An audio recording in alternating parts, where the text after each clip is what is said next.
할렐루야. 고린도전서 10장 31절 말씀 가지고 하나님의 영광을 위하여 말씀을 드리겠습니다. 고린도전서 10장 31절 말씀에 그런즉 너희가 먹든지 마시든지 무엇을 하든지 다 하나님의 영광을 위하여 하라는 말씀입니다. 우리가 가난해도 하나님의 자녀고 하나님의 일꾼입니다. 실패해도 우리는 천국 시민이요 하나님 나라의 영광스러운 백성입니다. 구약시대에 하나님의 영광이 나타나는 초소는 성전의 지성소였습니다. 지성소는 하나님의 영광이 거하는 곳이기 때문에 대제사장이 1년에 한 번 대속죄일에만 들어갈 수가 있었습니다. 지성소는 백성들의 죄를 속죄하는 초소였습니다. 대제사장이 그곳에 들어가려면 철저히 성결한 생활을 하고 준비해야 합니다. 사도 바울은 그런즉 내 사랑하는 자들아 우상 숭배하는 일을 피하라 하였습니다.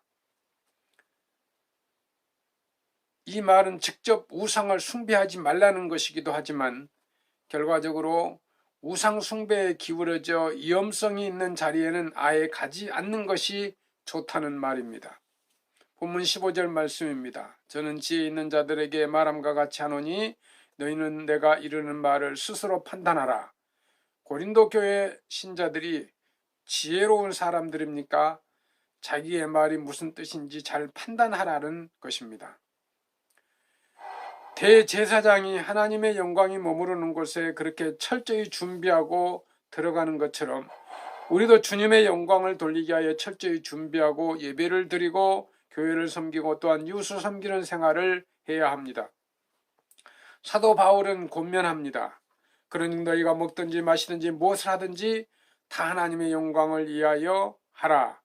사도 바울은 무엇을 하든지 다 하나님의 영광을 위해서 하라 했습니다. 우리 그리스도인들은 무엇이든지 다 하나님의 영광을 위해서 해야 합니다. 대제사장이 1년에 한 번 지성소에서 들어가서 이에 준비하는 것처럼 우리도 준비해야 합니다. 우리는 하나님의 영광을 위해서라면 그 무엇이라도 버릴 각오가 되어 있어야 합니다.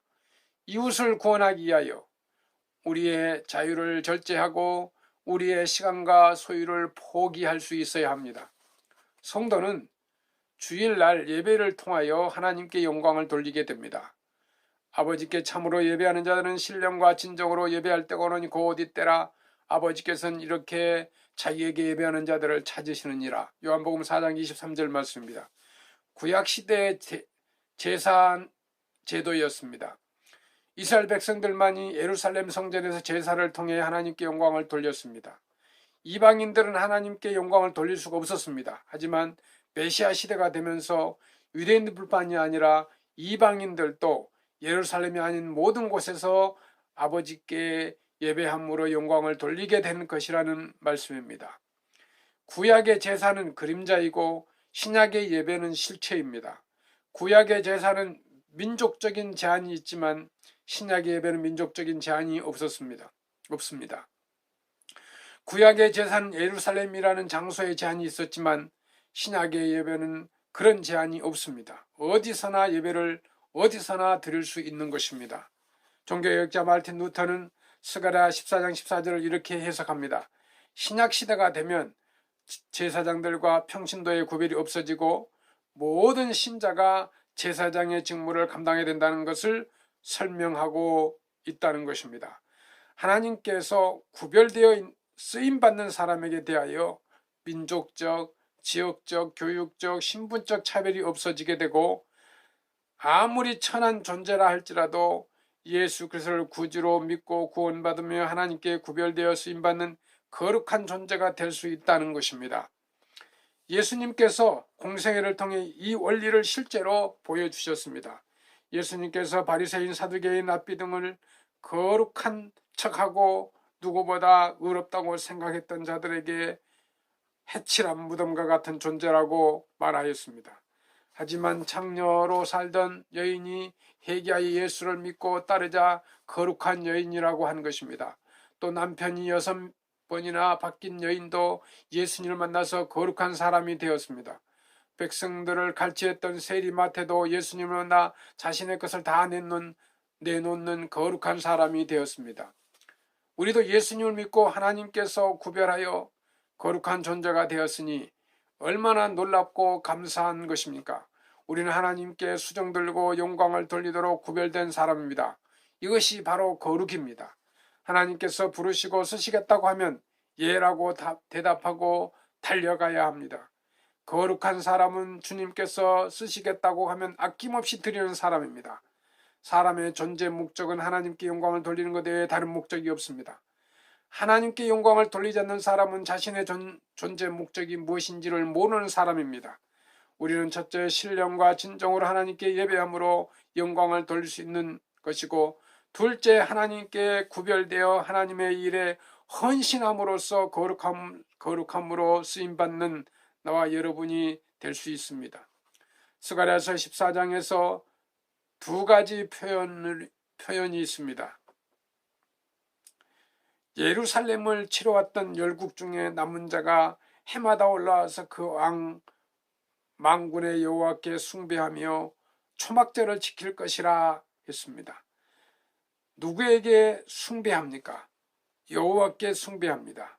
우리가 예수님을 믿고 구원을 받으면 여호와께 성결이라 기록됩니다. 요한복음 11장 40절 말씀에 예수님께서 이르시되 내 말이 내가 믿으면 하나님의 영광을 보리라 하지 아니하였느냐는 말씀인데, 백석교회 성도 여러분, 이 땅에 살지만 천국 백성으로 살아야 합니다. 사도 바울은 그런즉 내 사랑하는 자들아 우상 숭배하는 자들을 피하라. 고린도전서 10장 14절 말씀, 이 말은 직접 우상을 숭배하지 말라는 것이기도 하지만 결과적으로 우상 숭배로부터 기울어진 위험성 있는 자리에는 아예 가지 않는 것이 좋다는 말입니다. 본문 15절입니다. 나는 지혜 있는 자들에게 말함과 같이 하노니 너희는 내가 이르는 말을 스스로 판단하라. 고린도 교회 신자들이 지혜로운 사람들이니까 자기의 말이 무슨 뜻인지 잘 판단하리라 믿는다는 것입니다. 고린도전서 10장 32절 33절 말씀에 사도 바울은 말합니다. 유대인에게나 헬라인에게나 하나님의 교회나 거치는 자가 되지 말고 나와 같이 모든 일에 모든 사람을 기쁘게 하여 자신의 유익을 구하지 아니하고 많은 사람의 유익을 구하여 그들로 구원을 받게 하라. 유대인이든 이방인이든 기독교인이든 그 누구에게도 걸려 넘어지게 하는 자가 되지 않는 것이 하나님께 영광을 위하여 일하라는 말입니다. 우리는 예수 그리스도 안에서 자유인이 되었습니다. 우리는 모든 일에 자유함을 누릴 특권을 가지고 있습니다. 우리의 자유보다 하나님의 영광을 최고의 가치에 두는 우리가 되어야 할 것입니다. 우리 모두 하나님의 영광을 위해서라면, 교회의 덕을 위해서라면 얼마든지 우리의 자유와 권리를 내놓을 수 있는 진정한 그리스도인 하나님의 자녀들이 될 수 있기를 원합니다. 백석교회 성도 여러분, 먹든지 마시든지 무엇을 하든지 다 하나님의 영광을 위하여 사는 여러분이 되시기를 주님의 이름으로 부탁을 드립니다. 감사합니다.